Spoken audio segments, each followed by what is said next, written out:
So now again differential ఈక్వేషన్స్లో మనకి ఏ question ఇచ్చినా కూడా మనకి ఫస్ట్ ఏం కనుక్కోవాలంటే సిఎఫ్ కనుక్కోవాలి, పిఐ కనుక్కోవాలి. సిఎఫ్ కనుక్కోవాలి, పిఐ కూడా మనకు చాలా సింపుల్. ఓకే, అది మళ్ళీ చేసుకుంటాం. కానీ పిఐ అనేది ఇక్కడ ఇచ్చిన ఫంక్షన్ పై డిపెండ్ అయి ఉంటుంది. అంటే దాన్ని ఏమంటాం, మనం క్యూ ఆఫ్ ఎక్స్ అంటాం. క్యూ ఆఫ్ ఎక్స్ అంటాం. ఒకవేళ క్యూ ఆఫ్ ఎక్స్ అనేది ఓన్లీ ఈ పవర్ ఆఫ్ ఏఎక్స్ ఇచ్చాను అనుకోండి, అప్పుడు ఏం చేసుకోవాలి, ఇప్పుడు D is equal to a అని పెట్టుకోవాలి. అలా కాకుండా కాస్ ఏఎక్స్ లేదా సైన్ ఏఎక్స్ ఇలా ఇచ్చాను అనుకోండి, D square is equal to minus a square అని పెట్టుకోవాలి. లేదు ఎక్స్ పవర్ సంథింగ్ ఇచ్చా అనుకోండి, మనం బైనామియల్ థియరం వాడుకోవాలి. 1 + d హోల్ ఇన్వర్స్ అలా వాడుకోవాలన్నమాట. ఇప్పుడు నేను చెప్పబోయే మెథడ్ ఏంటంటే రెండు కలిపి ఇచ్చాడు చూడండి, ఈ power of X into x square ఇచ్చాడు అనమాట. ఇది ఎలా చేసి దేంతో మల్టిప్లై అయినా, ఐ థింక్ ఈ power of X into cos X కానీ ఇలా ఈ పవర్ ఆఫ్ ఎక్స్ దేంతో మల్టిప్లై అయినా ఎలా చేసుకోవాలి అంటే, సింపుల్గా ఎలా చేసుకోవాలంటే అక్కడ ఏమైతే ఉంటుందో దాన్ని డీకి యాడ్ చేసుకునేసేయాలి. సింపుల్గా దాన్ని డీకి యాడ్ చేసుకునేసేయాలి. అప్పుడు ఏమవుతుందని చూడండి, చెప్తాను చూడండి. ఫస్ట్ వైపిఐ కనుక్కుంటాను, మీకోసం వైపిఐ కనుక్కుంటాను. ఏమవుతుందంటే ఈ power of minus x into x square divided by D square plus 2d plus 1. ఇది మనకి ఇచ్చిన క్వశ్చన్. ఇప్పుడు ఇలా రెండు మల్టిప్లై అవుతుంటే ఏం చేసుకోవాలంటే ఈ ఈపోని ఎలిమినేట్ చేసుకోవాలి. ఎలిమినేట్ ఎలా చేసుకోవాలంటే ఇక్కడ ఏమైతే ఉందో, ఇప్పుడు -1x ఉంది, ఈ పవర్ ఆఫ్ -1x ఉంది కదా, ఈ -1ని డి ప్లేస్లో డి ప్లస్ సంథింగ్గా రాసుకోవాలి. చూడండి, ఇక్కడ ఏ అయితే ఉందనుకో, ఏ అయితే డి ప్లస్ ఏగా రాసుకోవాలి. ఇక్కడ ఈ పవర్ ఆఫ్ ఏఎక్స్ ఉంది, డి బదులు డి ప్లస్ ఏ రాసుకున్నాడు, డి బదులు డి ప్లస్ ఏ రాస్తున్నాడు. అదేవిధంగా ఇక్కడ మనకేముంది -1 కాబట్టి ఈ power of -1x into x square by D బదులు డి ప్లస్ 1 రాసుకోండి. అంటే ఇక్కడ మైనస్ కాబట్టి d - 1 హోల్ స్క్వేర్ ప్లస్ 1 అంటే,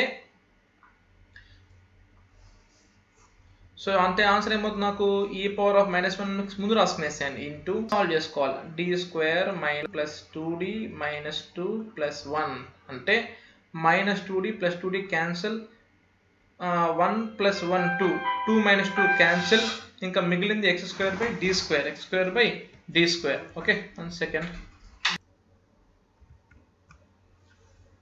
సో మనకేంటంటే అన్ని క్యాన్సిల్ అయిపోయి సింపుల్గా ఏమొచ్చిందంటే ఈ power -1x into x square by D square, x square by D square. Again దీన్ని ఎలా సాల్వ్ చేసుకోవాలో మనకు తెలుసు అనమాట. ఎలా సాల్వ్ చేసుకుంటాం మనం దీన్ని, యాజ్ యూజువల్ దాని పైకి పంపించుకుంటాం. అంటే బైనామియల్ థియరం అనమాట. ఈ power of -x into D square whole inverse of x square అంటే ఏమొస్తుంది, ఒకటే కదా ఉండేది, 1 + a ఉండేది కాబట్టి సింపుల్గా మనం ఇక్కడతో ప్లేస్ చేయొచ్చు. డబుల్ ఇంటిగ్రేషన్ అమ్మా.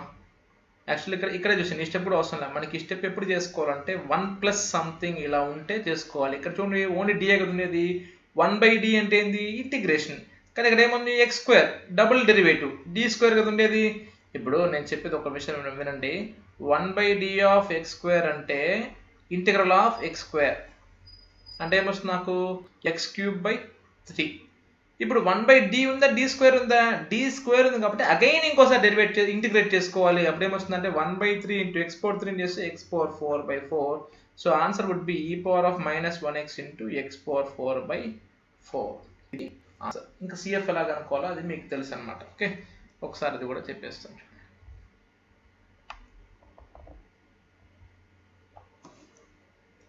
సిఎఫ్ ఏమవుతుంది నాకు, ఇది m square plus 2m plus 1 whole square అంటే ఈజ్ ఈక్వల్ టు 0 కాబట్టి ఇది ఏమవుతుంది, m + 1 హోల్ స్క్వేర్. ఇది అంటే రెండు ఒకే రూట్స్ వస్తాయి. అంటే m ఈజ్ ఈక్వల్ టు -1, ఇక్కడ -1 అంటే ఏమొస్తుంది నాకు, సిఎఫ్ అనేది c1 + c2x ఇంటూ ఈ పవర్ ఆఫ్ -x. ఎందుకు, same roots, real and equal roots కాబట్టి c1 + c2x ఇంటూ ఈ power of -x plus pa ఎంత వచ్చి మనకి x⁴/12. ఇది అల్టిమేట్గా మనకి ఆన్సర్. Right, thank you.